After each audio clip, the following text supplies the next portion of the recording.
Bismillahirrahmanirrahim. Assalamualaikum warahmatullahi wabarakatuh. Innal hamdalillah nahmaduhu wa nasta'inuhu wa nastaghfiruh wa na'udzu billahi min shururi anfusina wa sayyiati a'malina. May yahdihillahu fala mudilla lahu wa may yudlilhu fala hadiya lahu. Asyhadu an la ilaha illallah wahdahu la syarika lah wa asyhadu anna Muhammadan abduhu wa rasuluh.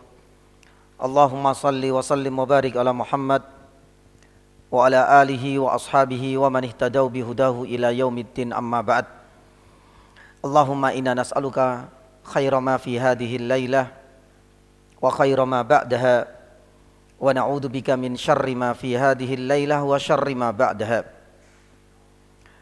Jamaah dan ikhwas sekalian dirahmati Allah Subhanahu wa taala, alhamdulillah pada kesempatan malam yang berbahagia ini Allah Subhanahu wa taala pertemukan kita dalam kajian rutin tafsir surat Al-Kahfi. Mungkin ada sedikit yang berubah dari pertemuan kali ini. Biasanya kajian tafsir surat Al-Kahfi kita selenggarakan setiap hari Ahad pekan kedua. Tapi hasil dari koordinasi antar para koordinator kajian di Mojokerto, akhirnya kita majukan lebih awal. Karena Ahad depan insyaallah ta'ala kita akan disibukkan dengan makan-makan besar insyaallah. Idul Adha, hari kurban. Maka sebelumnya saya mohon maaf, tapi mudah-mudahan ikhwas sekalian sudah sampai informasi mengenai dimajukannya jadwal khusus untuk saya di bulan Juli kali ini. Jamaah dirahmati Allah Subhanahu wa taala, kita berada di bulan yang Allah Subhanahu wa taala spesialkan. Selain Dzulhijjah, ini ada satu di antara 4 bulan yang Allah Subhanahu wa taala sucikan sebagaimana termaktub di dalam surat At-Taubah ayat 36 yang pertemuan pekan atau bulan yang lalu kita sampaikan. Bulan Dzulhijjah ini semakin lebih spesial lagi, terutama di 10 pertama dari bulan yang amat khusus ini. Kenapa demikian? Karena Rasulullah Shallallahu Alaihi Wasallam pernah menyampaikan keutamaan hari-hari yang Allah Subhanahu Wa Taala khususkan. Dan keutamaan 10 pertama dari bulan Dzulhijjah ini banyak diriwayatkan oleh para sahabat-sahabat senior. Abdullah ibnu Abbas radhiyallahu taala anhuma, Abdullah ibnu Mas'ud radhiyallahu taala anhu, dan tak ketinggalan juga Abdullah ibnu Amr ibnu al-As radhiyallahu taala anhuma ikut pula dalam meriwayatkan keutamaan 10 pertama dari bulan Dzulhijjah ini.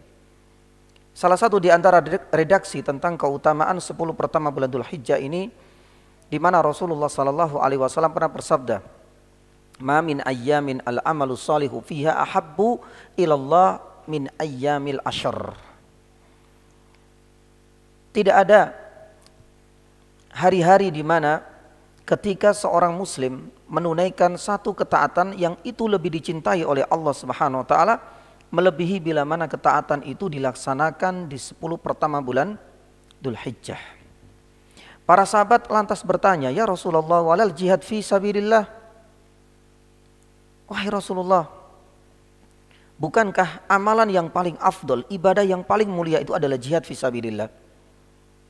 Bagaimana mungkin jihad fi sabilillah itu tersaingi, terungguli dengan ketaatan yang dilakukan, yang dilaksanakan dan dikerjakan di 10 pertama bulan Dzulhijjah? Rasulullah sallallahu alaihi wasallam menyadari akan hal itu, bahwa jihad ini adalah dirwatu sanamil Islam. Tapi kemudian Rasulullah SAW merinci.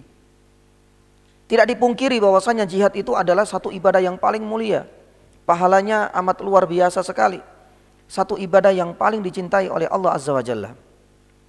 Tapi kalau seandainya seorang mujahid berhadapan langsung dengan musuh Allah Subhanahu wa taala di medan peperangan, dia kembali dalam kondisi sehat walafiat, artinya Allah Subhanahu wa taala tidak mewafatkannya, maka seorang mujahid dalam contoh seperti ini itu masih dianggap kalah dengan ketaatan yang dilakukan oleh seorang hamba di 10 pertama. Tapi kalau seandainya seorang mujahid, rajulun kharaja bimalihi binafsihi wa malihi walam yakhruj min syai', walam yarji yani min syai'. Tapi kalau seandainya ada seorang mujahid fisabilillah, dia turun ke dalam medan peperangan dengan jiwanya, dengan hartanya, dengan waktunya, semua energi ia kerahkan untuk berjihad fisabilillah. Tapi apalah daya, tatkala Allah Subhanahu wa taala mewafatkannya, walam yarji ilahi syai', hanya menyisakan nama yang akan dikenang oleh kaum muslimin. Kata Rasulullah SAW, kalau sudah sampai seperti ini, maka ini adalah amalan yang paling afdol, yang paling mulia, yang tidak ada duanya. Maka oleh karena itu, jamaah yang dirahmati Allah Subhanahu wa taala, mudah-mudahan Allah Subhanahu wa taala memberikan kemudahan untuk mengisi 10 pertama bulan Dzulhijjah ini, yang dimana Rasulullah SAW di dalam sabdanya yang lain mengatakan afdalu ayyami yani as-sanah. Hari-hari dalam 1 tahun yang paling afdol itu adalah 10 pertama ini. Maka 10 pertama inilah adalah hari-hari yang selama ini ditunggu-tunggu oleh para ulama-ulama terdahulu. Sebagaimana dituturkan oleh Abu Utsman An-Nahdi rahimahullahu taala, kanu yu'azzimuna asyarat. Dahulu mulai dari para sahabat dan generasi terbaik setelahnya itu selalu memuliakan, mengagungkan 10 hari, 10 hari, 10 hari di 3 bulan Hijri yang berbeda. Ya, yang ditunggu-tunggu ini ada 10 hari, 10 hari, 10 hari di 3 bulan yang berbeda. Yang pertama itu adalah 10 terakhir dari bulan Ramadan. Alhamdulillah sudah kita lalui bersama.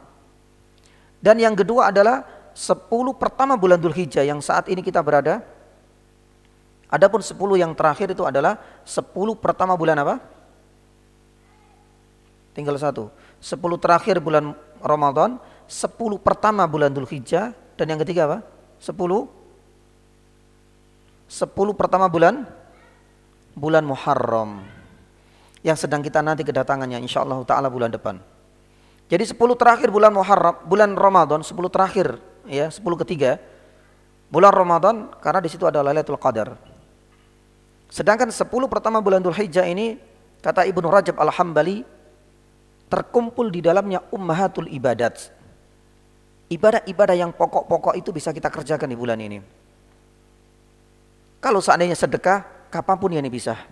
Salat malam, kapanpun bisa. Tapi ada yang spesial di 10 pertama bulan Dzulhijjah ini yang tidak bisa kita kerjakan di yang lain. Yang pertama, itu adalah al-hajj. Haji hanya dikerjakan di bulan ini. Dan yang kedua adalah berkurban, subhanallah.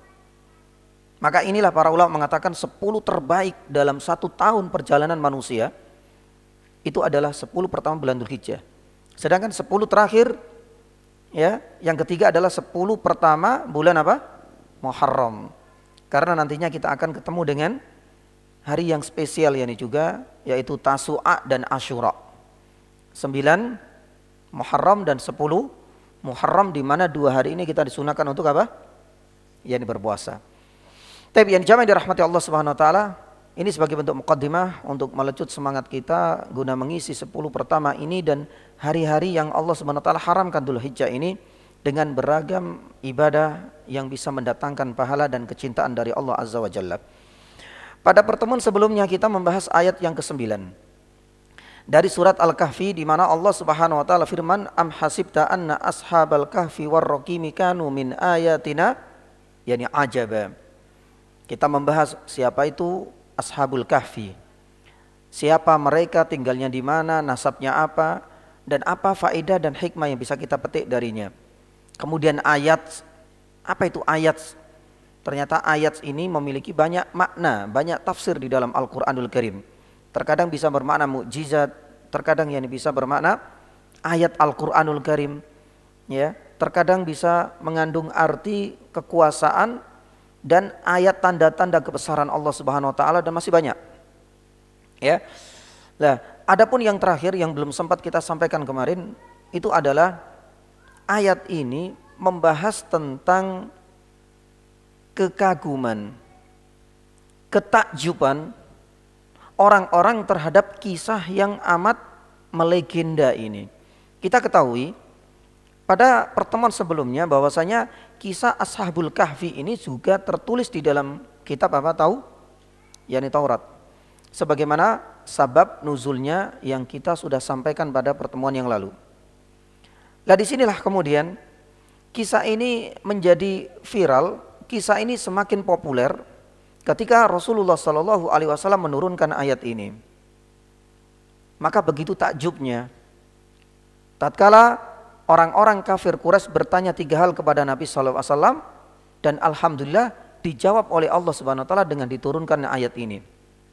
Banyak orang yang terkesima, terutama adalah orang-orang yang benar-benar hidup di masanya Ashabul Kahfi. Bagaimana mungkin orang ditidurkan oleh Allah Subhanahu Wa Taala dalam durasi waktu yang amat lama dan panjang sekali? Sebagaimana disebutkan dalam surat Al-Kahfi, nanti kita akan sampai di ayat yang ke-25. Walabithu fi kahfim 300 sina wazdadu tis'a. Ya, wazdadu tis'a. Nah di sini berapa? Berapa ratus? Ya 300 yakni 300 lebih yakni tahun. Allah Subhanahu Wa Taala tidurkan para pemuda Ashabul Kahfi di gua. Makanya kemudian mereka mengatakan, ya, am hasibta anna ashabal kahfi warramikanu min ayatina ajaba. Apakah engkau terkesima, apakah engkau takjub yakni dengan kejadian yang itu sudah di luar nalar? Nah disinilah para ulama menuturkan bahwasanya keterkejutan, keheranan orang-orang kafir pun demikian dengan kita misalnya. Bagaimana mungkin ya Allah Subhanahu Wa Taala menidurkan 300 tahun tanpa makan, tanpa minum, bayangkan. Ya. Dan Allah Subhanahu Wa Taala tidak mematikannya. Dalam kondisi seperti orang tertidur lama. Maka sebagian para ulama tafsir mengatakan, apa yang mereka menjadikan heran terhadap kisah ini, sebenarnya kisah ini itu masih dianggap kecil dari kemukjizatan dan kuasa Allah Subhanahu Wa Taala. Kenapa demikian? Karena kuasa Allah Subhanahu Wa Taala yang menjadikan takjubnya manusia itu ada yang lebih hebat, lebih dahsyat yakni daripada sekedar kisah Allah Subhanahu Wa Taala menidurkan mereka selama 300 tahun lebih. Ini satu contoh ya, misalnya di kajian pertama kali kalau tidak salah saya sampaikan di sini tentang keajaiban dan keutamaan Al-Qur'anul Karim. Ya. Tentang penciptaan manusia yang begitu sempurna dengan urutan sebagaimana yang sekarang itu disingkap oleh para yakni ahli dan para saintis. Penciptaan yakni manusia. Taib.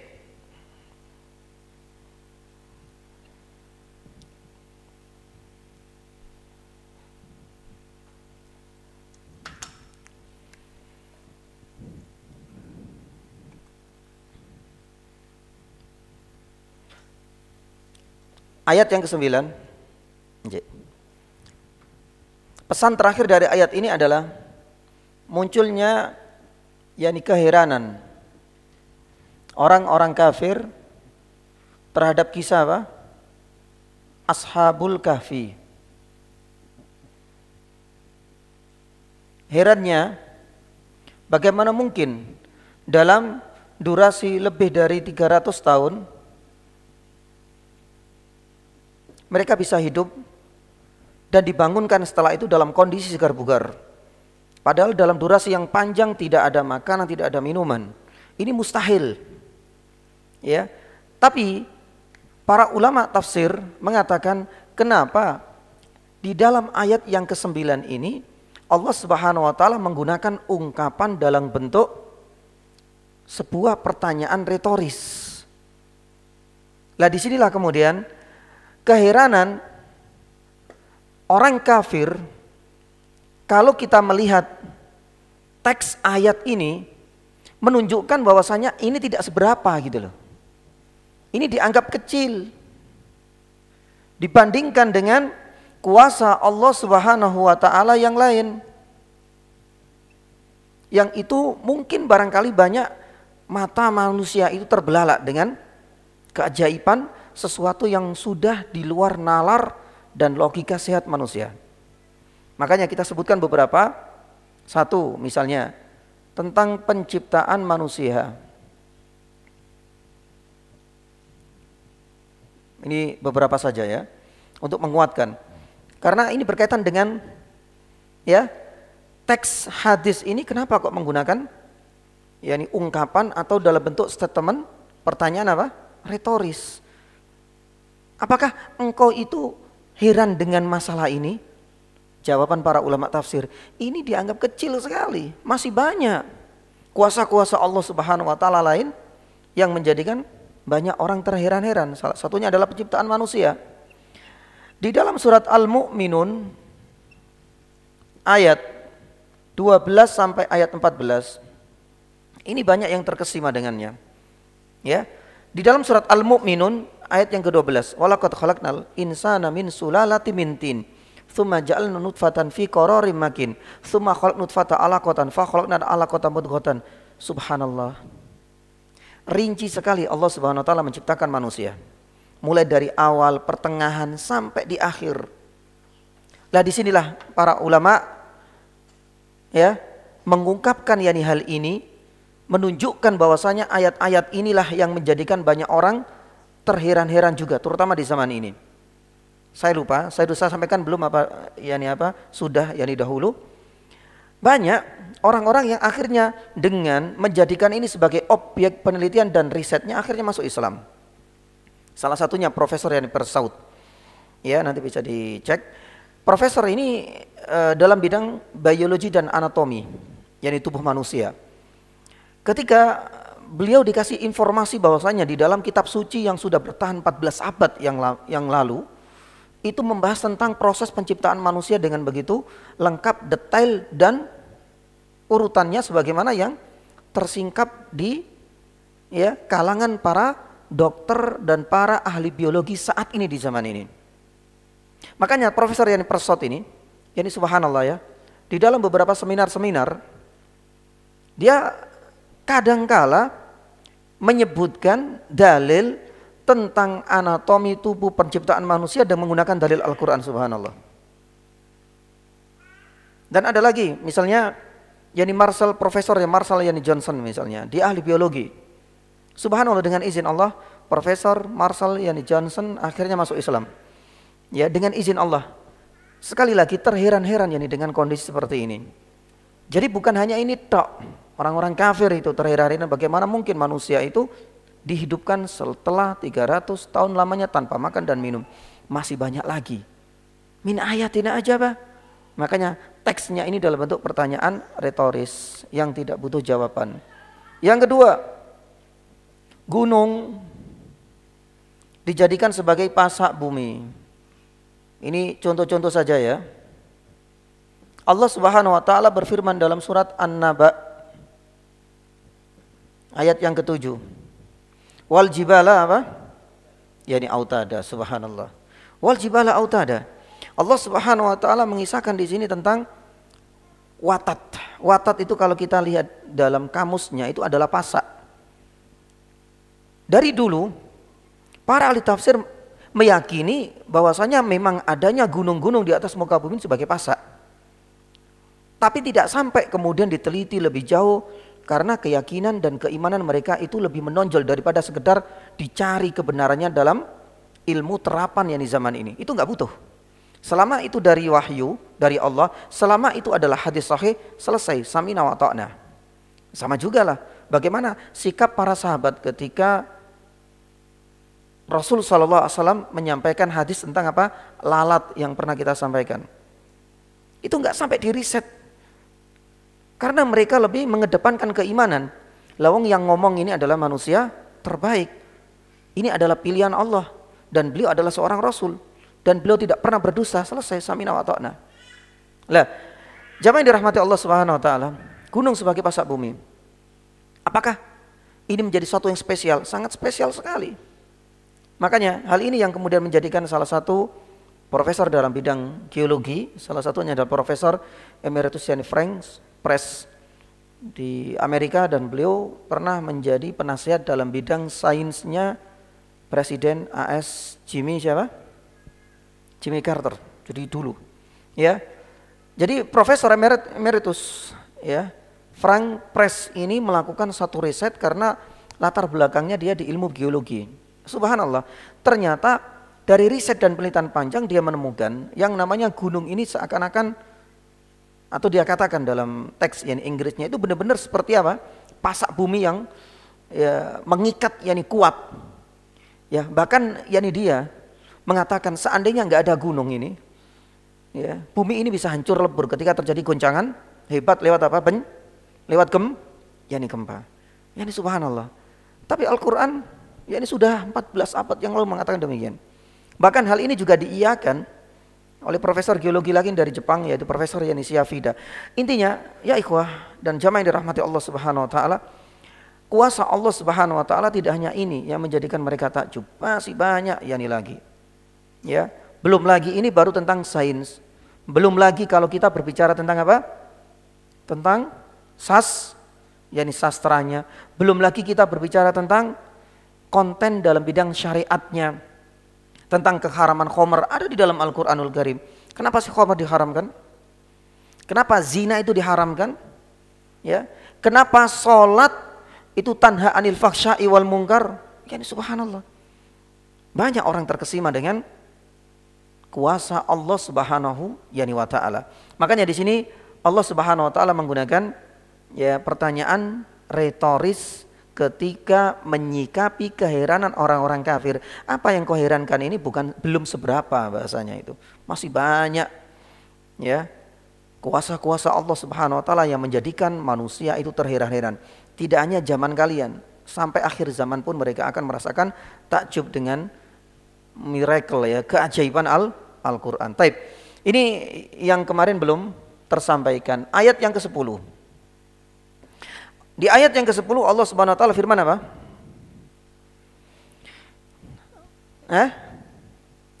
Ayat yang ke-10 apa? Ya. Id awal fityatu ilal kahfi faqalu ya Rabbana atina min ladunka rahmatan wa hayyi lana min amrina rasyada. Lah, di sini sudah mulai kisah berlanjut lagi.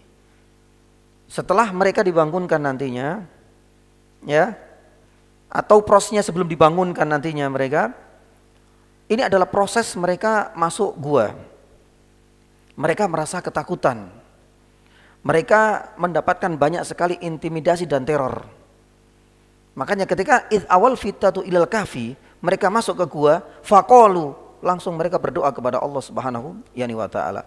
Apa sih faedah dan hikmah serta pelajaran penting yang bisa kita petik yakni dari sini?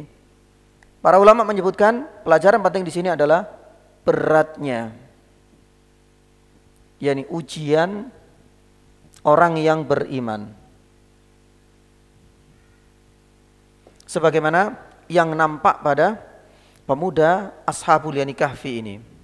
Ya, jadi beratnya ujian orang yang beriman. Karena memang orang yang beriman ini pasti akan selalu diuji dan pernah kita sampaikan. Ya. Orang kafir itu sebenarnya nggak diuji meskipun mereka juga diuji dengan teks yani lain. Dengan artian hanya orang-orang yang beriman inilah yang akan selalu diuji. Ya. Dan ujian itu semakin berat ketika keimanan seseorang itu semakin kuat. Dan begitulah seterusnya. Oleh karena itu Rasulullah SAW pernah bersabda dalam sebuah riwayat yang sahih, man asyadun nasi balaan, ya Rasulullah, siapa manusia yang paling berat, yang paling banyak ujiannya? Dijawab oleh Rasulullah SAW, al-anbiya yani thummal amsal fal amsal. Para nabi. Jadi ujian hidup kita mulai dari ekonomi yang carut marut misalnya, mungkin barangkali kehidupan kita yang penuh dengan ujian sakit yang bertahun-tahun lamanya misalnya, atau mungkin dengan ujian anak kita yang mungkin barangkali tidak seperti yang kita harapkan, seperti keluarga-keluarga muslim lainnya. Ini adalah ujian hidup. Tapi seberat apapun ujian kita itu nggak akan yani bisa menyaingi dan mengungguli ujian para nabi. Tapi intinya ketika kita mendapati ujian hidup, sedangkan kita adalah orang-orang yang selama ini bertakwa, menjaga kebenaran dan mempertahankannya, maka ingat, itu memang sudah menjadi sunatullah yang tidak bisa dipisahkan. Makanya Allah Subhanahu wa taala berfirman di sini di dalam surat Al-Ankabut ayat pertama sampai ayat yang ketiga. Ya, di mana Allah Subhanahu wa taala firman, Alif Lam Mim, hasiban nasu ayyutsraku ayyaqulu amanna wa hum la yuftanun. Enggak mungkin orang yang beriman itu lantas dibiarkan wis sudah beriman, sudah syahadat, selesai masalah, kamu dapat tiket surga. Tidak semudah itu. Makanya Allah Subhanahu wa taala firman di ayat yang ketiga, walaqad fatannal ladzina min qablihim. Kalau engkau tahu konsekuensi dari beriman itu pasti nanti akan dapat ujian yang bertubi-tubi. Coba lihat pendahulu-pendahulu kita. Bukan suatu hal yang mudah. Bilal ketika beriman bagaimana resiko yang harus dia terima. Ya, Rasulullah Shallallahu Alaihi Wasallam ketika pertama kali menyampaikan yakni dakwahnya, bagaimana resiko dan halangan yang harus dihadapi Nabi Shallallahu Alaihi Wasallam. Hampir semuanya mendapati pertentangan, intimidasi, teror, bulian, cacian, makian. Nah, disinilah sunnatullah itu akan selalu terjadi, kapanpun, dimanapun kita berada. Maka menjadi satu catatan besar kalau seandainya kita beriman, tapi hidup kita normal-normal saja, itu yang perlu segera untuk dievaluasi. Barangkali ada sesuatu yang terjadi, errornya itu ada pada diri kita. Mungkin kita terbuai dengan kemaksiatan, mungkin ada ketaatan-ketaatan lain, kewajiban-kewajiban yang belum tertunaikan oleh kita, atau mungkin barangkali kemaksiatan yang terjadi dalam lingkungan keluarga kita tapi kita mengabaikannya. Hati-hati dengan itu semua. Karena bisa jadi itu adalah istidraj yakni dari Allah Subhanahu wa taala. Baik, kita kembali ke ayat ini. Beratnya ujian bagi orang yang beriman, dan yang kita bahas itu adalah ashabul yakni kahfi. Para ulama menyebutkan apa saja sih bukti beratnya ashabul kahfi ini dalam mempertahankan keimanan dan akidah mereka? Satu, bukti-buktinya yang lain disebutkan. Ya, yang pertama, mereka harus menghadapi ya keyakinan masyarakat ya yang bertentangan dengannya. Ya. Jadi ini adalah warisan leluhur. Warisan leluhur atau nenek moyang. Ini adalah yang pertama. Ya. Jadi ujiannya berat karena yang dihadapi sekarang itu bukan hanya sekedar saya beriman selesai masalah. Saya beriman, masyarakat juga beriman, enak. Ada partner kita dalam mempertahankan keimanan, dalam kita beribadah. Enggak akan ada pertentangan. Tapi ujian mereka ini ashabul kahfi menjadi berat ini sekali karena yang dihadapi itu adalah masyarakat yang mayoritas mereka bertentangan keyakinan dengan ashabul kahfi. Apalagi mereka menganggap ini sebuah warisan leluhur yang tidak mudah untuk dihapus, ditinggalkan. Makanya kalau kita berbicara masalah benturan orang yang beriman dengan masyarakat yang mempertahankan warisan leluhur, keyakinan nenek moyang mereka, itu sebenarnya kalau kita tarik flashback lagi ke zamannya para nabi, bahkan sebelum Nabi SAW itu semuanya pasti menghadapi ini semua. Makanya kalau kita lihat misalnya Nabi SAW di dalam surat Az-Zukhruf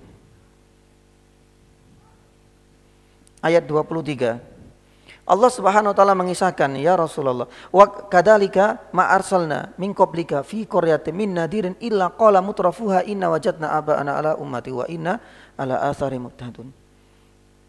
Ketika Nabi SAW itu mendakwakan kepada masyarakatnya yang punya perbedaan keyakinan, mentok mereka selalu mengatakan ini sudah warisan, ini sudah menjadi pusaka nenek moyang kami yang tidak bisa kita tinggalkan. Nabi SAW merasakan benturan yang hebat. Meskipun mereka terpojok dengan dalil Al-Quran, dengan dalil logika, nanti kita sampaikan Nabi Ibrahim ini juga.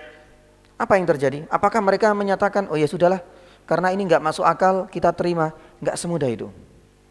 Karena beratnya mempertahankan warisan inilah yang menjadikan ujian mereka semakin berat dan menjadikan mereka tidak mudah untuk menerima kebenaran. Apakah Nabi SAW? Tidak. Ada lagi Nabi Hud alaihi salam.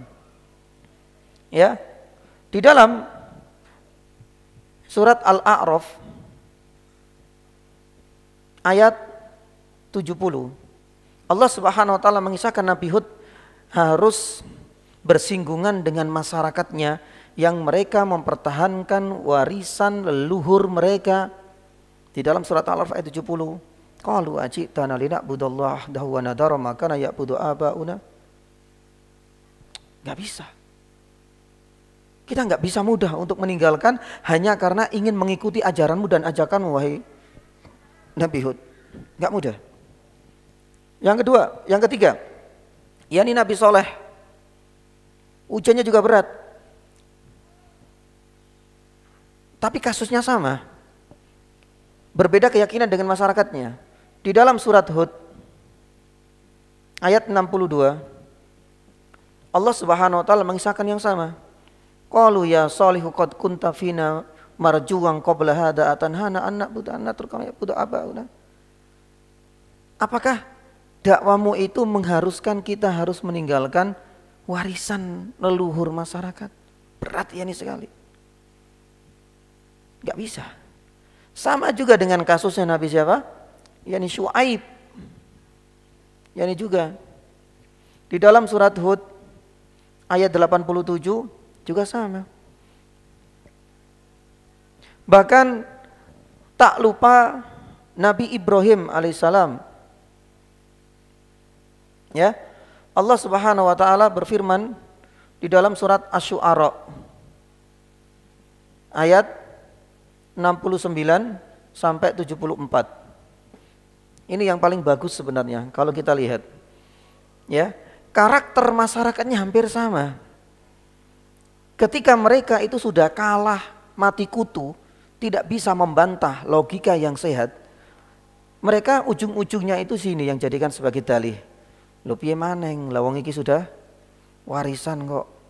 Ini pusaka, ning enggak ya nanti kualat. Itu yang sering dikatakan. Dan itu bukan permasalahan hari ini. Jawaban yang kita jumpai hari ini itu sudah hampir mirip dengan para orang-orang soleh sebelum kita. Nabi Ibrahim ini bagus sekali. Di ayat yang ke-72 Allah Subhanahu wa taala berfirman, wahai kata Ibrahim, wahai kaumku, kamu tahu kan sesembahan yang engkau ibadahi ini, hal yasma'unakum in tad'un aw yanfa'unakum aw yadurrun. Yang engkau sembah ini bisa memberikan manfaat enggak sih? Bisa tolak balak enggak sih? Kira-kira kalau engkau meminta, dengar enggak ini? Bisa mendengar enggak? Apa jawaban mereka?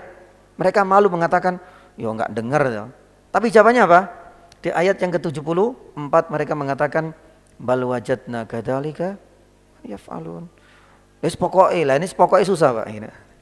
Lah wong piye maneng? Lah kita itu hanya mengikuti apa? Kita hanya melestarikan ya warisan nenek moyang, sama persis. Dan itulah yang sebenarnya dihadapi oleh Ashabul Yamin Kahfi, sama juga dengan yang dihadapi oleh para nabi-nabi yang lain, mentok ketika berhadapan dengan pertentangan keyakinan dan aliran yang dipegang teguh oleh masyarakat. Ini menjadi satu batu sandungan terbesar dari dalam dakwah. Pun demikian dengan kita. Pasti kita akan merasakan, pasti kita punya ya pengalaman masing-masing, dan pengalaman terbesar ketika kita berbenturan dengan ini. Taib. Maka oleh karena itu, jamaah yang dirahmati Allah Subhanahu wa taala, ya. Coba kita lihat bagaimana syaitan dalam wujud manusia, Abu Jahal.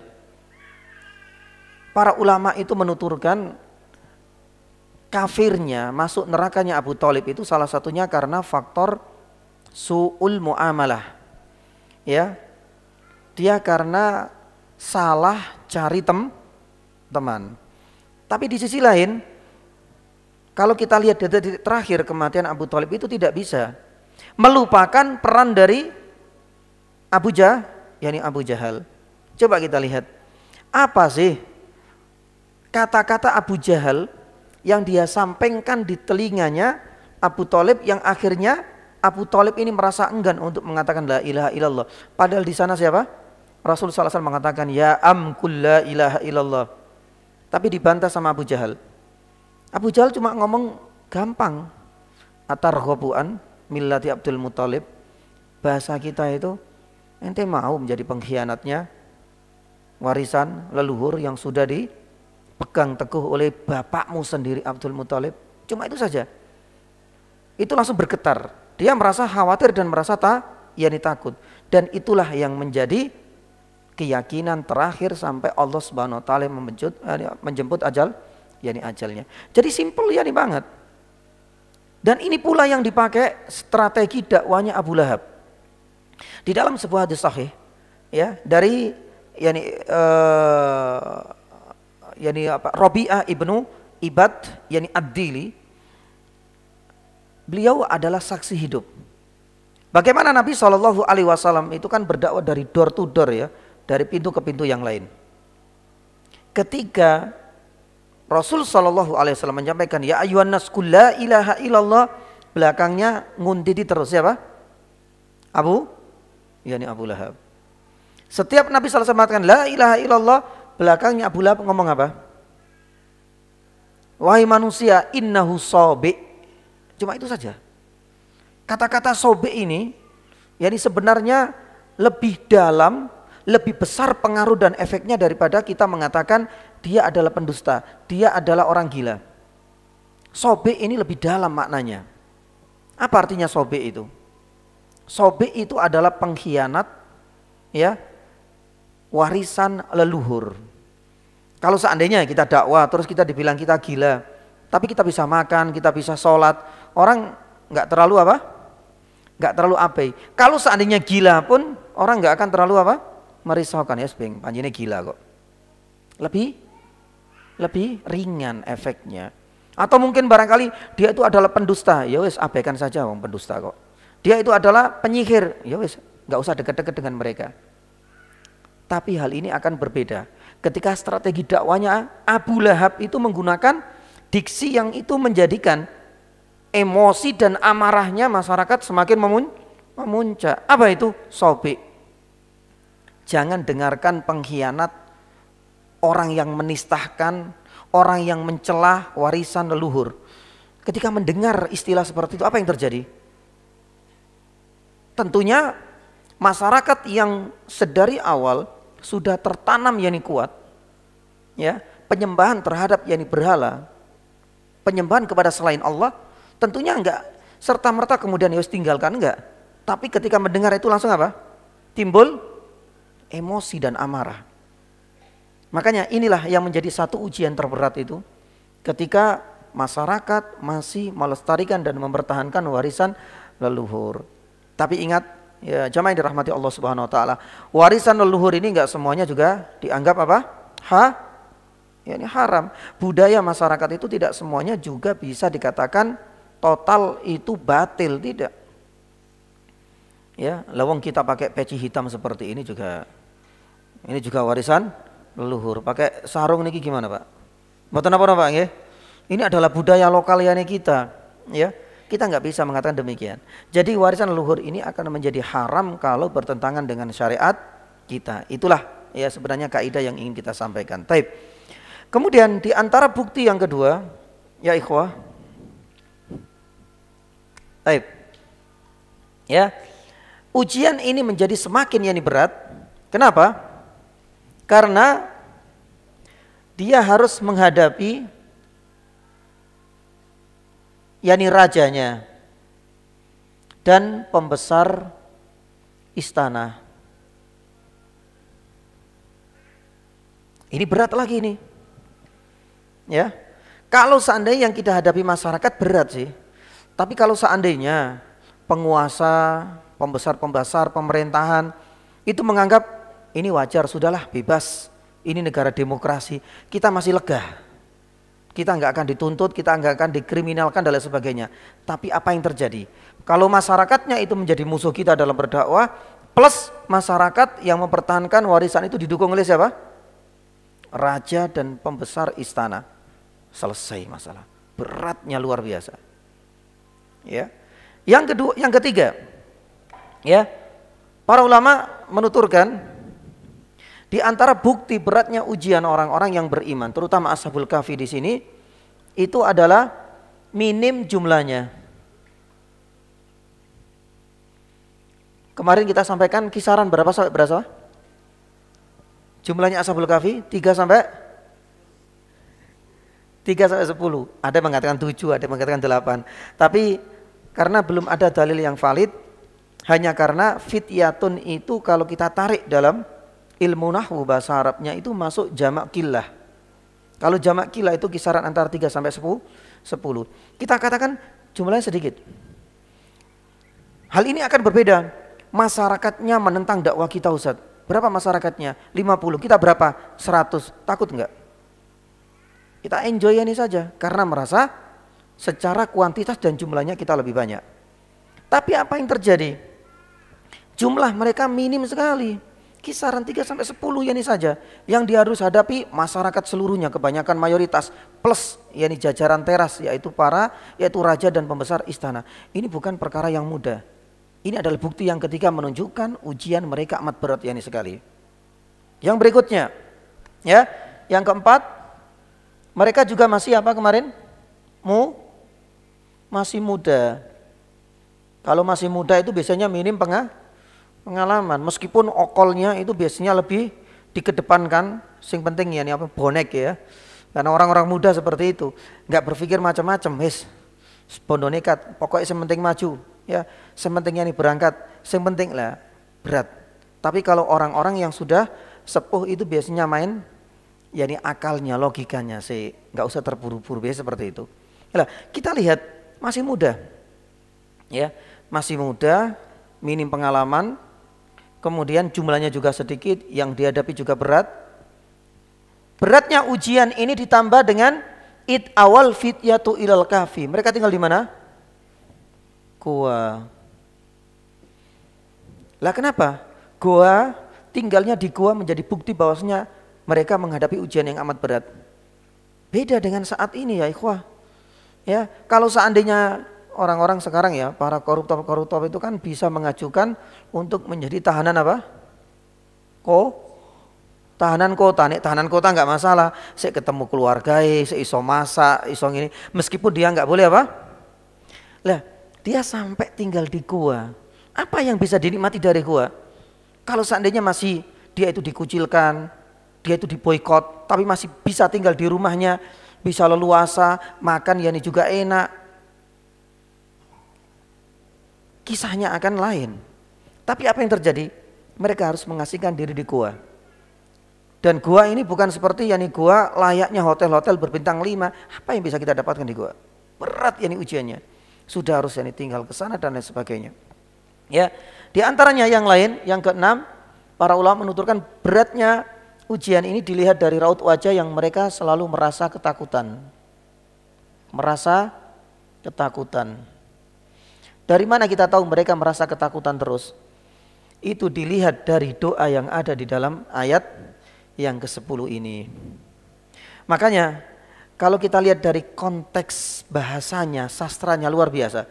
Sebagian ulama tafsir, ya, di antaranya adalah Imam Al-Qurtubi rahimahullahu ta'ala, itu ternyata jeli dalam melihat ini. Bagaimana menunjukkan bahwa bukti-bukti ini mereka sudah pegang. Tapi ada bukti lain, ternyata doa yang terselip dalam ayat 10 yang keluar dari lisannya, yakni Ashabul Kahfi ini menunjukkan mereka sedang benar-benar dalam kondisi mencekam. Kenapa demikian? Kalau kita lihat dari awal, id awal fityatu ilal kahfi, giliran mereka baru masuk gua, apa salahnya? Faqalu. Lah, kalau belajar bahasa Arab, fa itu artinya apa? Fa itu langsung, ya, langsung. Misalnya kita diundang, yakni makan-makan gitu Pak ya. Idza dakhalan nasu al bait, yakni fayakulun. Jadi mereka tanpa babi bu masuk rumah langsung makan-makan. Ya, kajian nanti saja. Nah, itu fayakul, menjadikan langsung. Lah ini pun yakni sama. Menunjukkan rasa takutnya yang berlebih, ya. Itu karena ketika mereka awal fityatu ilal kaifa qalu rabbana. Ketika mereka sudah merasakan sedikit ada kenyamanan, bisa masuk gua, mengasihkan diri jauh dari masyarakat dan teror serta intimidasi dari raja dan para pembesar yang istana, mereka langsung faqalu, menunjukkan apa? Enggak ada jeda. Jadi fa ini menunjukkan langsung. Enggak ada jeda sama sekali, mereka langsung berdoa kepada Allah Subhanahu wa taala, Rabbana atina min ladunka rahmatan wa hayyi' lana min amrina yani rasyada. Ya Allah, berilah ya yani rahmatmu. Lah di sini nanti kita akan yani sampaikan rahmat. Tafsir yani dari apa? Yani rahmat. Apa sih tafsir dari rahmat itu? Karena ini adalah satu keinginan yang mereka pinta kepada Allah. Ya. Dan yang kedua, minta dia apa kan? Wa hayyi' lana min amrina yani rasyada. Ya, paling tidak disempurnakan, dimudahkan yani urusannya. Memang akhirnya Allah Subhanahu wa taala mewujudkan doa dari Ashabul Kahfi ini, akhirnya mereka ditidurkan. Lah di sini kita akan beralih ke tafsir yani rahmat. Adzan. Taib, yani silakan. Alhamdulillah. Alhamdulillahilladzi hadana li hada wa ma kunna linahtadiya laula an hadanallahu wa asyhadu an la ilaha illallah wa asyhadu anna Muhammadan abduhu wa rasuluh. Taib. Setelah kita membahas tentang beratnya ujian yang harus dihadapi oleh Ashabul Kahfi dari berbagai sisi, ya mulai teror, intimidasi dari masyarakatnya semuanya, sampai posisi yani dia harus tinggal di gua juga dalam kondisi merasa ketakutan, berat sekali. Maka sebenarnya pesan lain yang bisa kita petik dari beratnya ujian ini adalah menjadi hiburan dan pelipur lara bagi kita. Wallahi ya ikhwah, dengan kita mempelajari beratnya ujian Ashabul Kahfi, kalau seandainya kita dalam berdakwah, nggak usah dalam skala nasional, internasional, dakwah kita kepada keluarga, dakwah kita kepada mungkin ibu bapak kita misalnya, kemudian kita mendapatkan yani penolakan, bersyukurlah dengan kita memahami beratnya ujian pada Ashabul Kahfi. Belum seberapa dengan ujian yang kita hadapi. Ya, kita masih berat mungkin menyampaikan dakwah kepada ayah kita, ibu kita, mungkin yani kepada masyarakat kita, tapi kita masih enjoy kan, nggak ada intimidasi, kita masih banyak teman. Ya, kita pun yani nggak harus tinggal di gua. Ya, jumlah kita insya Allah juga banyak. Misalkan di sini ada, kalau kita nggak bisa ke Jombang mengaji atau Mojokerto mengaji, ya sudah kita nebeng dengan apa? Surah mengaji. Banyak teman-teman kita. Ini mereka jumlahnya sedikit ya sekali. Ya, ini adalah pelipur lara untuk kita sebenarnya dengan kita belajar tentang kisah para orang-orang soleh dan orang-orang beriman sebelum kita. Tafsir rahmat. Di dalam sebuah kitab yang dikarang oleh Abu Amr, ya, Al-Bahru yani Al-Mali'an. Ternyata rahmat itu ada 16 makna dan tafsir yang ada di dalam Al-Quranul Karim. Tapi kita tidak menyebutkan yani seluruhnya ya. Kita ingin menyebutkan yani beberapa saja atau mungkin 3 saja. Oke. Yang pertama, terkadang rahmah di dalam Al-Quran itu memiliki makna apa? Yani Islam. Ini yang pertama. Sebagaimana Allah Subhanahu wa taala berfirman di dalam surat Al-Baqarah ayat 105. Allah Subhanahu wa taala firman ya 105 apa Fahmi? Al-Baqarah 105. Ada enggak kata-kata rahmat? Al-Baqarah ayat 105. Terkadang bisa bermakna surga. Di dalam surat Al-Imran ayat 107. Ada enggak rahmat di dalam surat Al-Baqarah ayat 105? Iya, ayatnya apa? Apa gimana?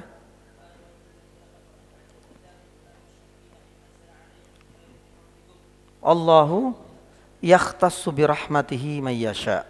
Sebagian ulama tafsir mengatakan rahmat di sini memiliki makna Islam. Terkadang memiliki makna surga. Rahmat itu di dalam Al-Qur'an.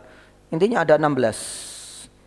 Di dalam surat Ali Imran ayat 107 Allah Subhanahu wa taala firman apa? Ya. Fa fi rahmatillahi hum fiha khalidun. Kalau seandainya mereka berada dalam rahmatnya Allah dan di sana mereka akan abadi, maka berarti keabadian itu memang identik dengan apa? Yani surga. Ya. Terkadang bermakna ampunan. Di dalam surat Al-An'am ayat 54. Allah Subhanahu wa taala firman kataba ala nafsihir rahmah. Nah di sini artinya ar-rahmah itu adalah yani ampunan. Tapi Syekh Muhammad Amin As-Singkiti rahimahullah taala menuturkan rahmat khusus di ayat yang keberapa? Ayat yang ke-10. Ini maknanya umum. artinya mencakup yakni seluruhnya. Syekh Muhammad Ahmad Syinqiti rahimahullah dalam tafsirnya Adwaul Bayan menuturkan bahwasanya sebenarnya rahmat ini memiliki makna banyak, sampai 16 tafsirnya. Tapi khusus untuk ayat yang ke-10 dari surat Al-Kahfi memiliki makna yang luas, paling umum. Bisa bermakna Islam yakni juga, bisa bermakna hidayah juga bisa bermakna itu adalah rezeki juga bisa bermakna ampunan dan segalanya. Ya, ini adalah tafsir dari rahmat khusus untuk ayat yang ke-10. Tapi kalau untuk ayat-ayat yang lain itu ternyata memiliki keidentikan yakni makna tersendiri. Ya, meskipun kita enggak membahas semuanya ya, masih banyak, ini ada 16, tapi kita cukup di sini saja supaya ada gambaran, oh ternyata rahmat di dalam Al-Qur'an itu juga memiliki banyak yakni tafsir. Baik. Kemudian kita masuk ke ayat yang ke berapa? 11. Ayatnya apa? Fadarabna ala adhanihim fil kahfi sinina adada. Di sini kita akan membahas yakni 2 saja poin. Yang pertama ya, para ulama itu membahas tafsir tentang dorob. Ya, kalau belajar bahasa Arab, dorob artinya apa? Yani doroba Muhammadun al-kalba. Muhammad itu mukul apa? Mukul anjing. Nah, di sini kita ingin membahas tentang yani doroba di sini. Ya. Fadorobna, terjemahnya apa kalau dorobna itu?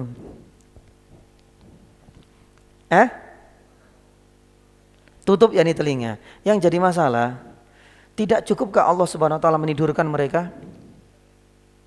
Kisah ini kan para pemuda yang ditidurkan. Tapi kenapa Allah Subhanahu wa taala menambah lagi tidur kemudian menutup seakan-akan menyumpal yakni telinga mereka? Maka disinilah kemudian muncul yakni pertanyaan. Ya. Kenapa Allah Subhanahu wa taala menutup telinga mereka? Apa alasan Allah menutup telinga yakni Ashabul Kahfi? Apa alasannya? Apa alasannya? Ini ada 2 alasan ya ikhwah. Yang alasan pertama itu agar nyaman dan tidak terusik. Subhanallah. Ini menunjukkan apa? Tidurnya itu benar-benar tidur yang sempurna. Karena sebagian orang itu sensitif dengan apa? Dengan suara. Ya mungkin termasuk saya nggak bisa. Ya, saya enaknya kecuali kalau benar-benar sudah apa? Capek banget ya sudah. Ada suara apapun nggak akan terdengar. Tapi terkadang ada orang itu sensitif sekali dengan suara. Ya, makanya kalau pas tidur semuanya harus apa? Tidur. Kalau nggak akan terganggu sekali. Lah, para ulama mengatakan tidak cukupkah Allah SWT menjadikan tidur 300 tahun lebih sudah selesai masalah? Tidak. Tapi Allah SWT ya benar-benar ingin menunjukkan kuasanya agar mereka benar-benar tidur pulas, tidak terusik. Tidak hanya sekedar tidur-tiduran, kemudian kadang-kadang terbangun tidur lagi, enggak. Benar-benar biar mereka tidak terusik sama sekali. Allah Subhanahu wa taala menambah ayat ini, fadorobna ala adzanihim. Taib. Pilihannya, kenapa harus telinganya? Ya, kenapa tidak hatinya kemudian dimatikan oleh Allah Subhanahu wa taala sementara waktu, kan selesai masalah. Ya. Imam Nawawi rahimahullahu taala mengatakan bahwasanya telinga itu, Imam Nawawi ya, itu termasuk indera kewaspadaan. Subhanallah, saya nggak tahu ya. Ini kayaknya lebih dekat ya nih dengan ilmu psikologi mungkin ya, saya nggak paham. Tapi ini sudah diungkapkan oleh Imam Nawawi. Imam Nawawi itu melakukan penelitian terhadap beberapa ayat tentang ini. Kenapa sih harus telinga? Ya, kenapa harus yakni telinga? Ternyata Imam Nawawi menemukan bahwasanya telinga ini adalah memang indera kewaspadaan. Bahasa kita mungkin anggap paling sensitif. Makanya Imam Nawawi mengatakan demikian ini mengaitkan dengan sebuah sabda Nabi Shallallahu Alaihi Wasallam ketika Rasul Shallallahu Alaihi Wasallam mengisahkan orang yang tidur pulas sampai terbangun di pagi hari ketinggalan sholat subuh. Apa jawaban Nabi Shallallahu Alaihi Wasallam? Dzalika rajulun bala fi udhunihi yakni syaiton. Karena syaiton ini kencing di mana? Di telinganya. Kenapa harus telinga? Ya. Ternyata yakni telinga ini adalah indera kewaspadaan. Makanya yang disasar oleh syaiton supaya kita enggak dengar adzan yakni subuh, ya ini.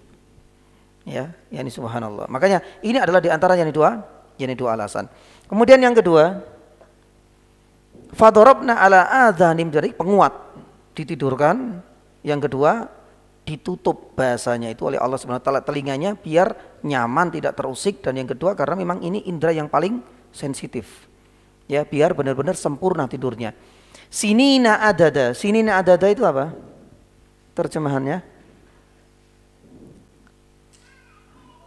beberapa tahun lah di sini. Beberapa tahun. Terus berapa tahun sebenarnya?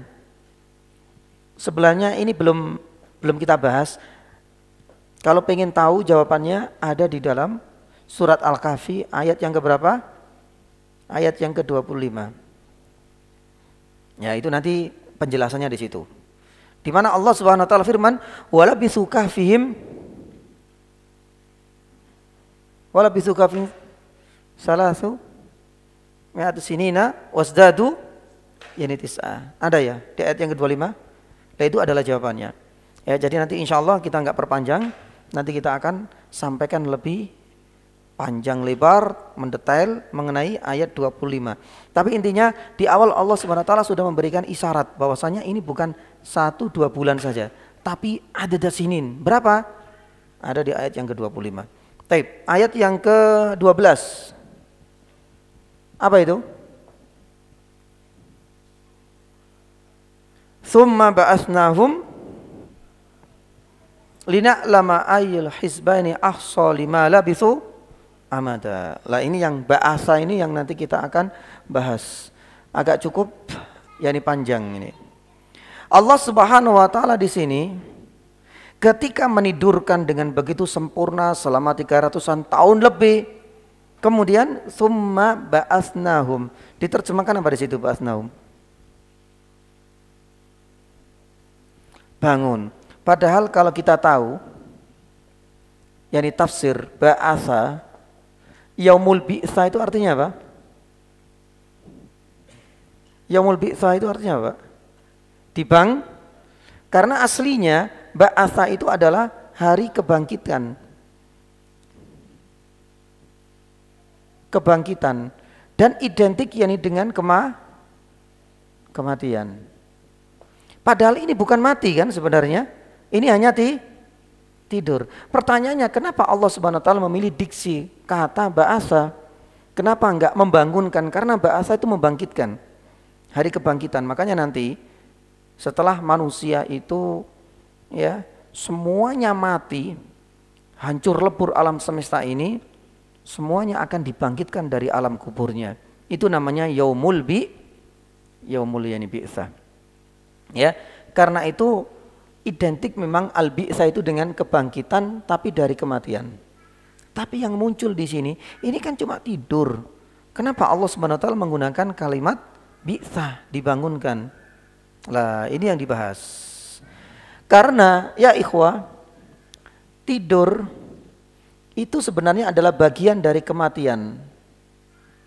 Ada yang mengatakan kematian yang kecil. Mati kecil yaitu tidur. Maka Allah Subhanahu wa taala enggak salah ya untuk menggunakan kata ba'atsah guna membangunkan Ashabul Kahfi setelah 300-an tahun lebih. Karena memang tidur itu juga perlu dibangkitkan. Karena tidur itu adalah kematian yakni kecil. Jadi kenapa demikian? Ada beberapa bukti di dalam Al-Qur'anul Karim. Satu contohnya misalnya bahwasanya tidur ini adalah kematian kecil. Yang pertama ada di dalam surat ya Al-An'am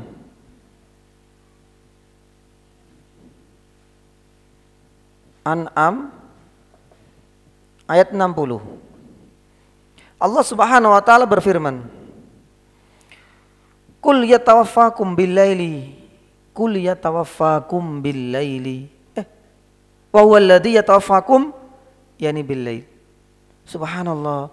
Allah lah terjemahnya apa?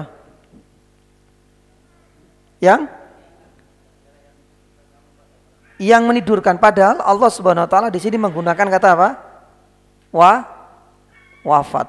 Ya tawaffa itu artinya wafat. Allah Subhanahu wa taala mewafatkanmu. Allah Subhanahu wa taala mematikanmu. Padahal ini tidak berkaitan dengan mati selamanya, tapi hanya untuk sekedar menjadikan engkau tertidur ini pulas. Nah ini pentingnya ini sekali. Nanti saya akan sampaikan. Ada yang salah dalam memahami hal ini. Dikira wafat itu yang kita jumpai di dalam Al-Quran selamanya memiliki mana apa? Mati. Artinya sudah tidak bernyawa. Padahal ini tidak. Ya. Contoh yang kedua, terkadang menggunakan kata wafat atau mati, tapi bukan untuk mati tidak bernyawa, selamanya tidak, tapi hanya untuk sekedar tidur.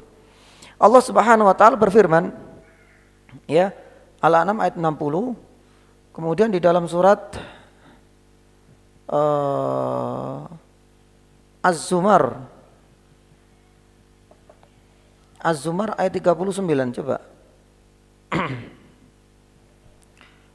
Allah Subhanahu wa taala berfirman, enggak ya? Terus enggak ada?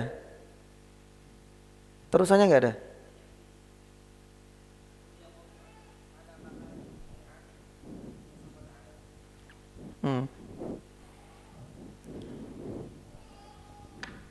Surat Az-Zumar ayat Allahu 42. Oh, Az-Zumar ayat 42. Taib. Allahu yatawaffal anfus. Lah di sini Allahu yatawaffa, Allah Subhanahu wa taala apa? Mewafatkanmu. Apakah kemudian wafat itulah selalu diartikan dengan kematian tanpa nyawa? Tidak. Padahal di sini Allah Subhanahu wa taala sedang membicarakan tentang apa? Mewafatkan kematian kecil, yaitu apa? Tidur. Ya. Atau yang ketiga, ya. Doa bangun tidur apa?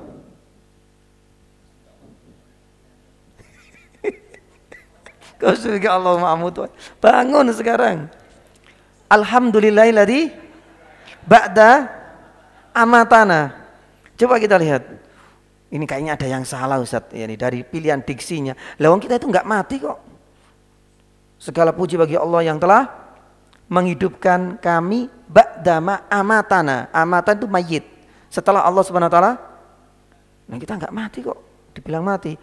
Berarti kita yang kurang banyak baca literasi, kurang banyak literasinya saja.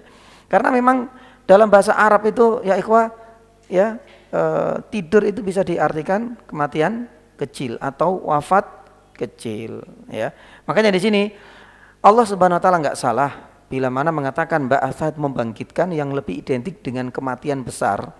Karena memang tidur itu juga termasuk bentuk kematian, tapi skalanya kecil. Kita lanjutkan. Apa yang bisa kita petik pelajaran yang lain? Yang kedua, kalau pertama kan ba'atsa ini ya, pelajaran kedua yang bisa kita petik ini paling penting juga menunjukkan apa? Bukti Allah mampu benar-benar nantinya membangkitkan apa? Membangkitkan orang yang telah mati, orang yang mati atau meninggal. Lah ini sebenarnya pesan tersirat.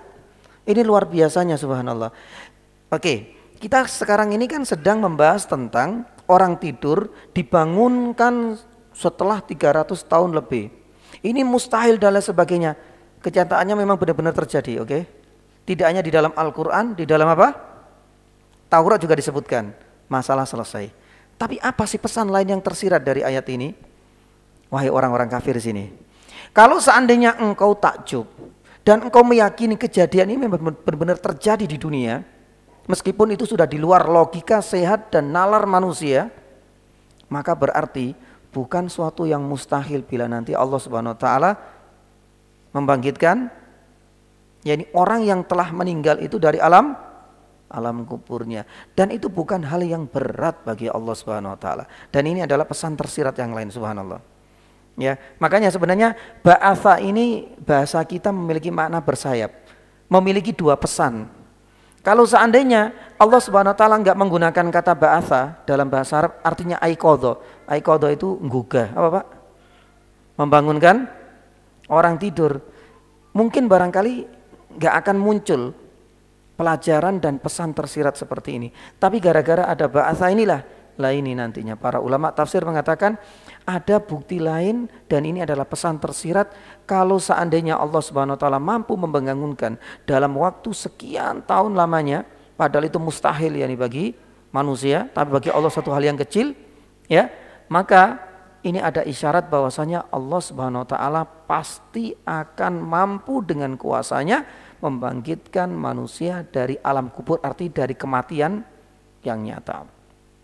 Ya, sebagaimana kata-kata yani bi'tsa. Nah di sini jamaah dirahmati Allah Subhanahu wa taala, kita akan sebutkan beberapa dalil ya tentang kemampuan Allah Subhanahu wa taala dan kuasanya membangkitkan orang mati dari alam kuburnya. Kenapa kita mau bahas ini? Kalau tidak salah saya pernah bahas apa belum ya?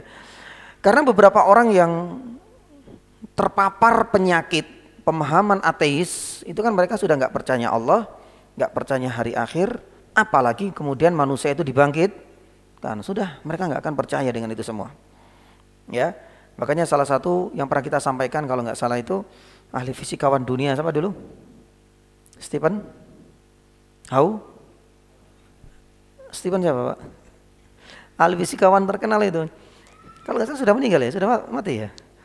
Yang dibawa di atas kursi roda kayak gini terus itu loh Pak. Stephen Hawking. Itu kan ahli fisikawan terkemuka. Ya, pokoknya orang yang masuk dalam dunia dan ilmu fisika, pokoknya wajib harus mengenal orang ini. Taib. Subhanallah.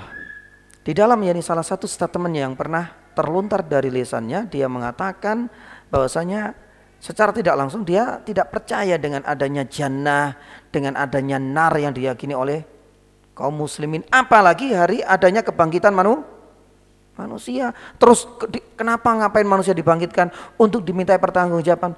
Itu hal yang mustahil.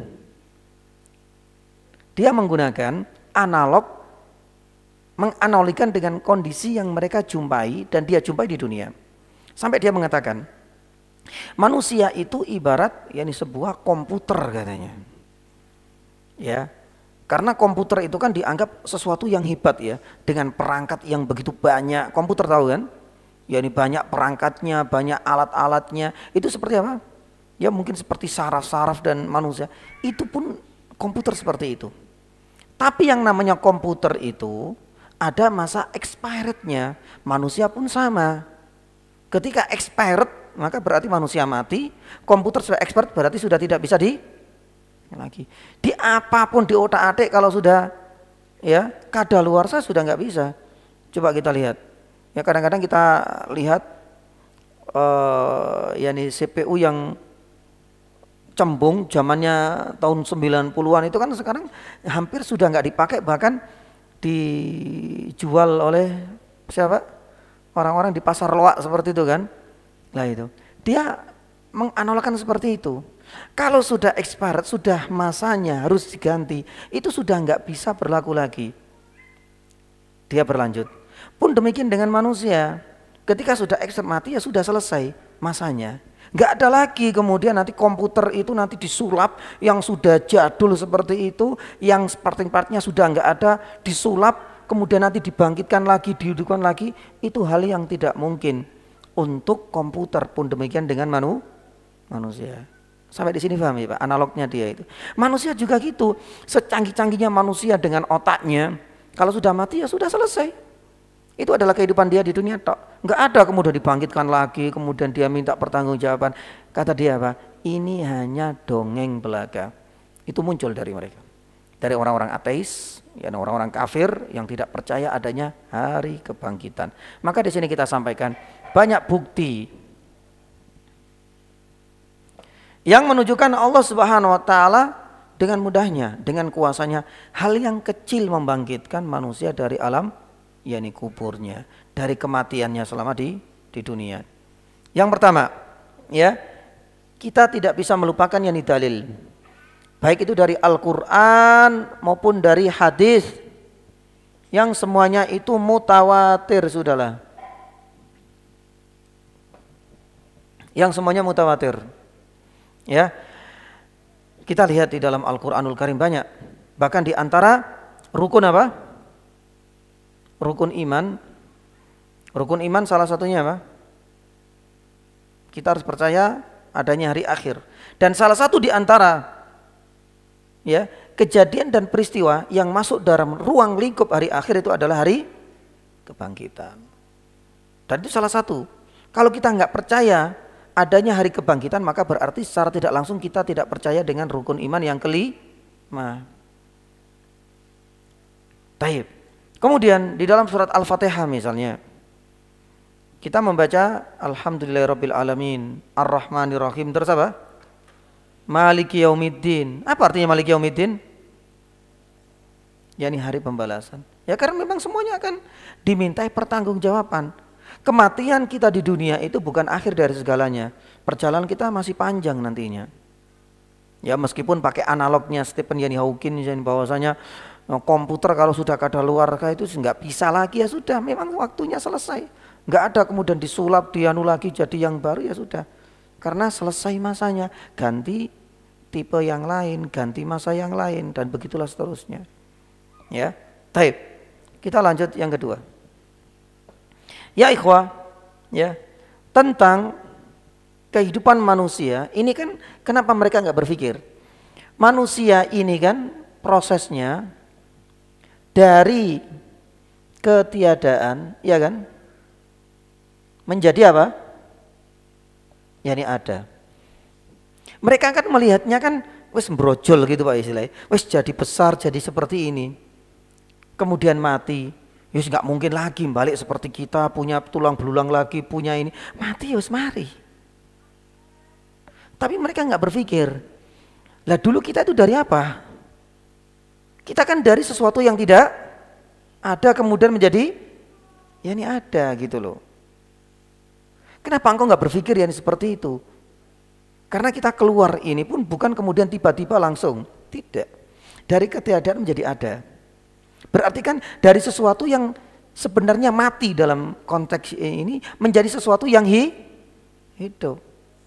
Maka kalau seandainya nantinya kita mati, kemudian Allah Subhanahu wa taala menghidupkan, ya sesuatu yang mudah dan itu bukan sesuatu yang mustahil yani bagi Allah.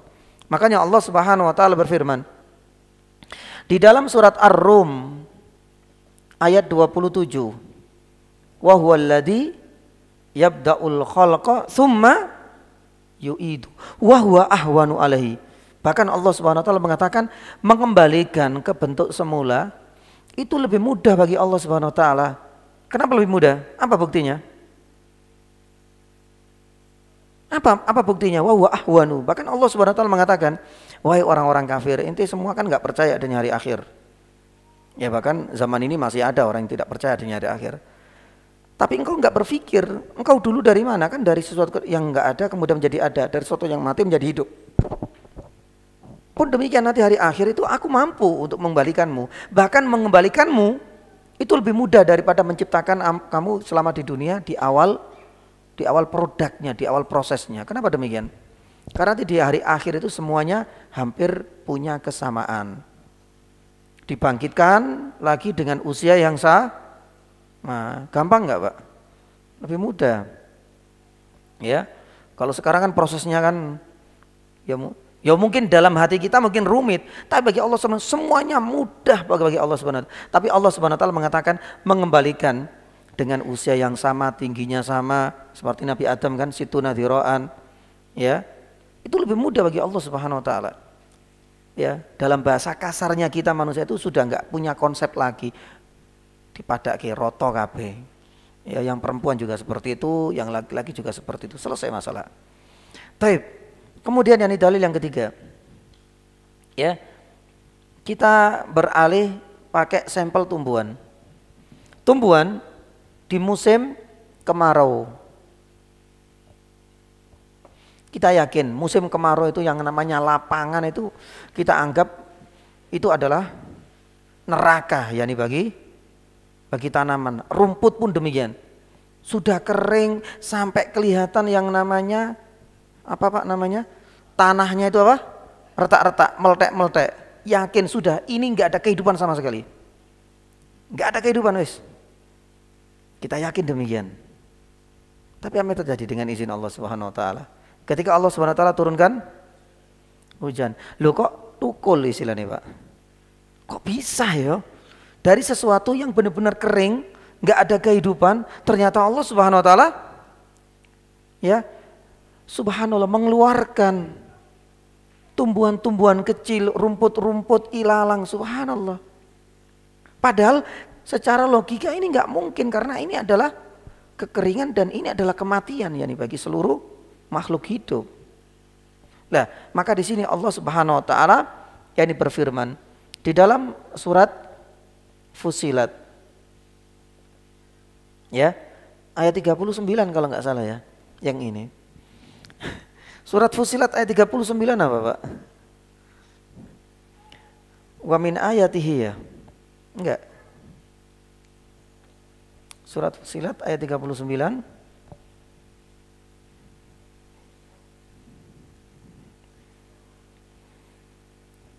Wa min ayatihi annaka taral arda khasyiatan fa idza anzalna, engkau lihat. Ya coba ayat ini subhanallah ini mematahkan dalil-dalilnya orang-orang yang tidak percaya adanya hari kebangkitan. Tapi pakai analog lain Allah Subhanahu wa taala. Di antara tanda kekuasaan Allah wa min ayati annaka taral arda khasyiatan fa idza anzalna 'alaihal ma'ahtazzat warabat. Kemudian Allah Subhanahu wa taala mengajak mereka untuk berpikir kepada kondisi kita. Kalau seandainya Allah Subhanahu wa taala mampu untuk membalikkan keadaan dari kering kerontang, tumbuh rerumputan dan ilalang, maka membangkitkan manusia pun konsepnya sama dan mirip dengan Allah Subhanahu wa taala membangkitkan atau menumbuhkan yakni tumbuh-tumbuhan dari dalam bumi. Subhanallah, simpel ini banget. Baik. Kemudian yang keempat, ya, secara yakni realita itu pernah terjadi di zamannya Nabi Ibrahim alaihissalam. Di dalam surat Al-Baqarah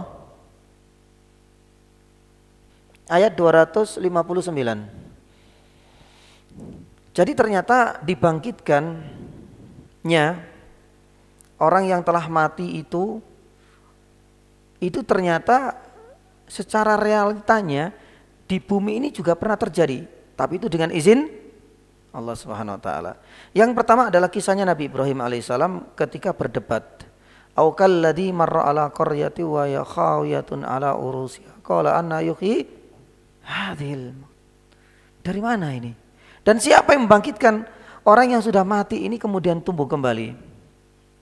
Bahkan secara realita ini juga tidak hanya terjadi pada Nabi Ibrahim. Nabi siapa yang lain dengan izin Allah membangkitkan orang mati siapa? Nabi Isa. Cuma kalau Nabi Isa ini dalam kisahnya wallahu taala alam bisa masih baru. Tapi kalau Nabi Ibrahim ini persis sudah mati, tulang belulang sudah. Kemudian yang kembali lagi. Allah taala alam bisa. Tapi kan kisahnya itu nyata terjadi di dunia dan disebutkan di dalam kitab Al-Qur'an dan dalam kitab suci mereka pun ada. Nah, kenapa engkau membantah bahwasanya membangkitkan orang yang sudah mati itu sesuatu yang mustahil? Lawang dalam kitab pun juga ada kok. Gitu. Taib. Kemudian yang ke berapa ini? Yang kelima. Ya. Jadi dalil dari Al-Qur'an sudah tentang kematian, dibangkitkan alam kubur ya, dari ketiadaan. Kemudian pakai sampel yakni tumbuhan. Kemudian yang berikutnya adalah yakni realita, dan yang kelima ini adalah Allah Subhanahu wa taala ingin membuktikan tentang keadilannya. Ya. Dibangkitkannya dari alam kubur ini adalah Allah Subhanahu wa taala ingin membuktikan keadilan Allah Subhanahu wa taala, membuktikan keadilan Allah. Kalau seandainya orang mati dibiarkan seperti itu nggak dibangkitkan, berarti ada yang masih kurang. Bagaimana dia bisa menuntut keadilan kalau nanti tidak ada hari kebangkitan? Lah disinilah kemudian bukti keadilan Allah Subhanahu Wa Taala.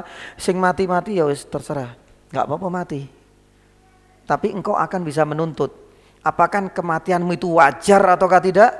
Nanti ada di hari pembalasan. Engkau didolimi terus sampai meninggal. Ya, kalau seandainya nggak ada kebangkitan, mesake ya Pak ya. Berarti kan hidupnya itu merana sekali, ya Allah. Mending saya nggak hidup ya ini saja. Tapi Allah SWT memberikan keadilan, nggak ada masalah. Engkau nanti bisa menuntut siapa yang mendolimimu dan bagaimana nanti hasil akhirnya. Nah ini adalah bukti ya nih keadilan Allah Subhanahu Wa Taala. Makanya di dalam surat Al-Mu'minun ayat 115 dan diantaranya surat Toha ayat 15. Di dalam surat Al-Mu'minun ayat 115 Allah Subhanahu wa taala firman, "Afahasibtum annama khalaqnakum abatha wa annakum ilaina la turja'un." Apakah engkau kira bahwasanya engkau diberikan kehidupan, mati, selesai, terus kemudian enggak ada verifikasi amal perbuatan selama di dunia? Mustahil, enggak. Berarti nanti ini berkaitan yakni dengan apa? Ada yang error nantinya dengan keadilan Allah, dan itu mustahil. Allah Subhanahu wa taala tetap akan berbuat adil seadil-adilnya kepada siapapun. Pun demikian dalam surat Toha, "Inna sa'ata atiyatun akadu ukhfiha litujza kullu nafsin bima tas'a." Adanya hari kiamat nantinya, adanya kampung akhirat itu adalah litujza. Semua orang itu akan bisa menerima hasil laporan rapotnya. Ya podo sekolah gitu loh Pak. Nek misalnya sekolah ya, gak ada ujian, pakai sekolah wae, ngeringeke terus sampai kelas 9, 12 langsung dikasih apa? Dikasih apa? Ijazah. Ya kayaknya ya. Lah ini apa? Standar keberhasilan. Apakah cuma duduk tok? Lah cek enake, ono sing duduk, ono sing mendengarkan, ada yang menulis, yang lain tidur. Ternyata nanti semuanya dapat sertifikat. Adil gak sekolah ini Pak? Gak adil. Ya, lah ini pun yani sama. Untuk membuktikan keadilan Allah Subhanahu Wa Taala, ya semuanya akan yani berubah dengan adanya kampung yani akhirat. Litujza kullu nafsin yani bima yani tas'a. Makanya ini adalah diantara yani faedah. Cuma bahasnya lina lama ayul hisbani aqsa lima labithu yani amada. Ya kita sampaikan yani hal ini karena Allah Subhanahu wa taala sengaja menggunakan yani bahasa konteks ya, makna yang lebih dekat itu karena memang tidur, karena ini kan konteksnya sedang tidur, bagian dari kematian kecil, tapi bahasa itu juga memiliki tafsir al-ba'id ya, tafsir yang jauh yang menunjukkan bahwasanya kalau tidur yani saja itu bisa dibangunkan oleh Allah Subhanahu wa taala dalam ratusan tahun, apalagi hanya untuk membangkitkan orang yang tidur dalam tanda kutip, orang yang mati nanti di hari yakni kiamat, dan buktinya sangat banyak yakni sekali. Allah taala alam bisawab. Mudah-mudahan nanti bisa kita sampaikan pada lain waktu, masih menyisakan lina lama ayyul hisbaini ahsa lima labithu yakni amada. Ya, lima labithu yakni amada. Siapa ini hisbain? Siapa dua kelompok ini? Insyaallah nanti kita akan yani sampaikan. Kemudian kita lanjutkan, nahnu naqussu alaika naba'ahum bil haqqi inna fityatun amanu bi rabbihim wa zidnahum yani huda. Taib. Kalau ada pertanyaan monggo dipersilakan.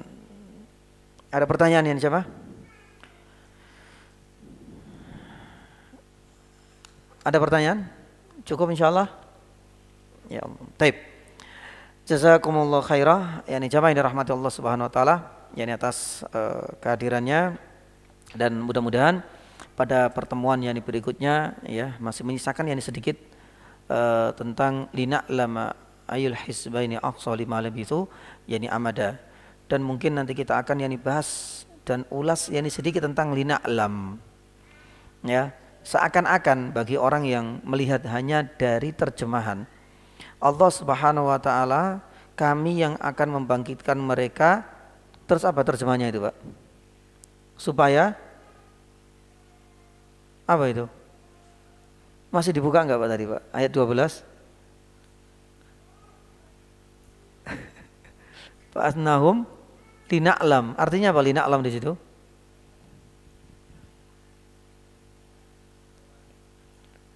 Apa? Saya pengen lihat terjemahnya dulu. Karena ada yang salah dalam memahami hal ini. Ya? Kami di sini siapa? Allah.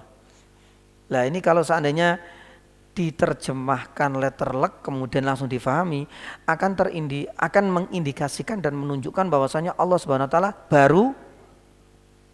baru tahu. Kami membangkitkan agar kami tahu. Apakah makna itu memang makna yang sahih? Allah Subhanahu wa taala yakni baru tahu ya setelah membangkitkan, ataukah Allah Subhanahu wa taala maha tahu sebelum kasus ini terjadi? Nah, ini supaya tidak yakni salah dalam menafsirkan yakni ayat ini. Allah taala alam bisawab. Demikian yang bisa kami sampaikan, mudah-mudahan Allah Subhanahu wa taala ya memudahkan yakni kita tetap ya langkah-langkah kita untuk menghadiri yakni kajian, dan alhamdulillah sampai detik ini subhanallah, sampai detik ini kita belum mendapatkan separuh dan belum menyelesaikan separuh dari surat Al-Kahfi, tapi kita butuh yakni kesabaran dari para jamaah. Di bulan depan, bulan Agustus ya Pak ya, Agustus yakni kalau tidak ada udzur insyaallah kita kembali ke jadwal semula hari Ahad pekan kedua gitu Pak ya, insyaallah hari Ahad pekan kedua. Kalau ini Ahad pekan pertama ya, karena ada udzur ya sebagaimana kami sampaikan. Baik, kita tutup dengan doa kafaratul majelis. Wa hamdika asyhadu an la ilaha illa anta astaghfiruka wa atubu ilaik. Wa sallallahu ala nabiyyina Muhammadin wa ala alihi wa sahbihi wasallam. Wassalamu alaikum warahmatullahi wabarakatuh.